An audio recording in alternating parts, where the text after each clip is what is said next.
Video बनाने का मुख्य उद्देश्य धान की फसल में लगने वाले बीमारियों के बारे में उसके नियंत्रण के ऊपर कुछ छोटी सी चर्चा करूंगा। मैं शुरू करते वीडियो बिना किसी देरी के।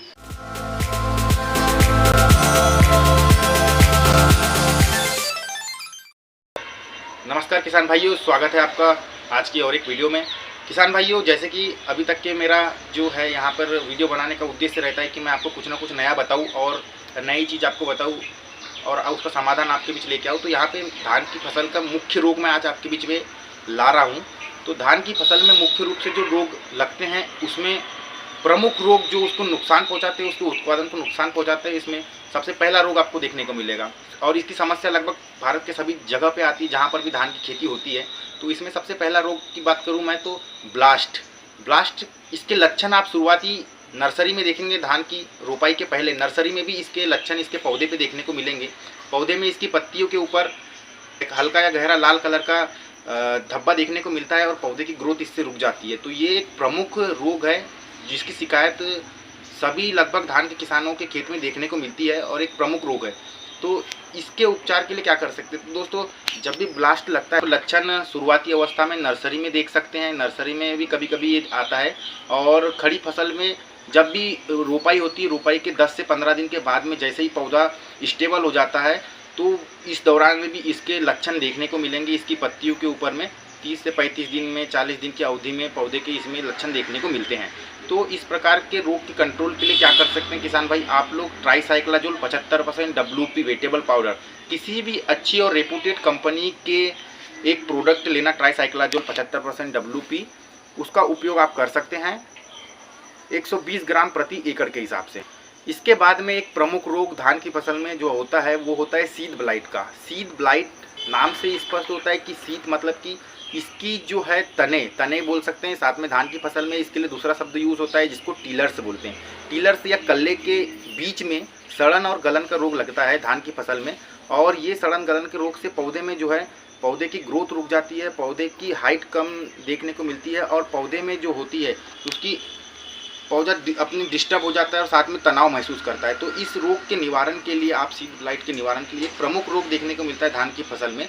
तो सीड ब्लाइट के निवारण के लिए आप मुख्य रूप से एक अच्छे से फंगीसाइड का उपयोग कर सकते हैं, जिसमें आप इसका टेक्निकल नेम मैं यहाँ पे बता देता हूँ आपको। इसमें एजोक्सिस्ट्रोबिन प्लस टेबुकोनाजोल का उपयोग आप कर सकते हैं। तो ये इसके निवारण के लिए बहुत अच्छा फंगीसाइड है और इस प्रकार के रोग से लगभग 30 से 40% इकोनॉमिक लॉस हो सकता है धान की फसल में। मतलब उसके उत्पादन में 30 से 40% की कमी आपको देखने को मिल सकती है। इसके बाद में एक प्रमुख रोग आता है दोस्तों जिसका किसान भाइयों को ध्यान ही नहीं होता है। तो ये रोग होता है BLB। इट मीन्स की बैक्टीरियल लीफ ब्लाइट, जो कि बैक्टीरिया जनित एक जीवाणु के कारण होने वाली बीमारी है धान की फसल में।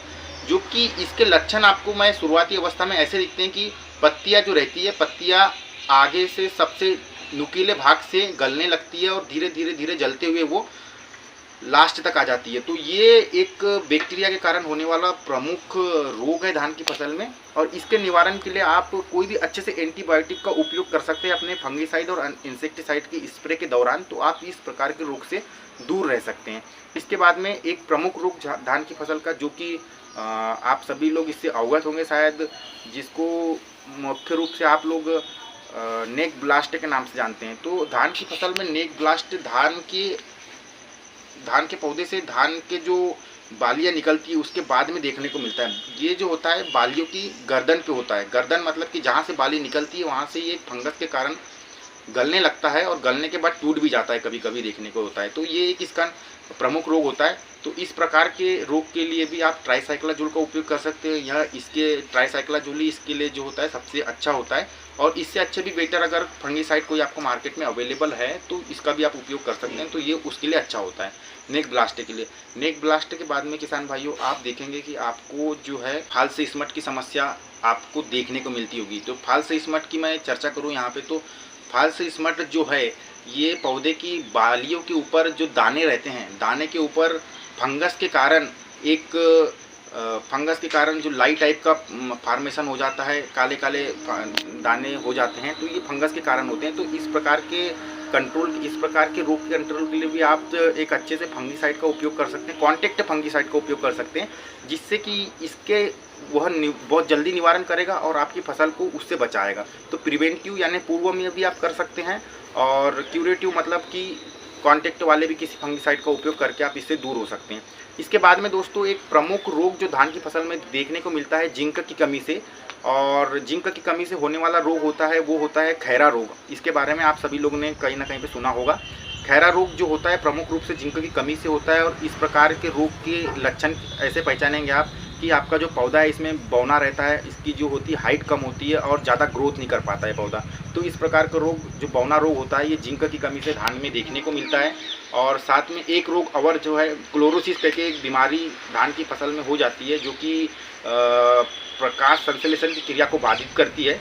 तो ये क्लोरोसिस बीमारी जो होती है मुख्य रूप से नाइट्रोजन की कमी की वजह से धान की फसल में देखने को मिलती है। तो नाइट्रोजन की कमी की वजह से भी इस प्रकार का रोग हो सकता है। तो आप सभी किसान भाई मेरी इस वीडियो के माध्यम से अपने खेत में जब भी आप निरीक्षण करेंगे, परीक्षण करेंगे, तो देखना कि आपके खेत में कुछ इस प्रकार के लक्षण मौजूद है, और यदि मौजूद है तो आप इसके लिए मैंने जो सॉल्यूशन दिया है, उसका जो मैंने सुझाव दिया है उसको आप उपयोग कर सकते हैं और अपनी फसल को बेहतर और स्वस्थ बना सकते हैं। तो धन्यवाद किसान भाइयों, मिलते हैं एक और वीडियो में।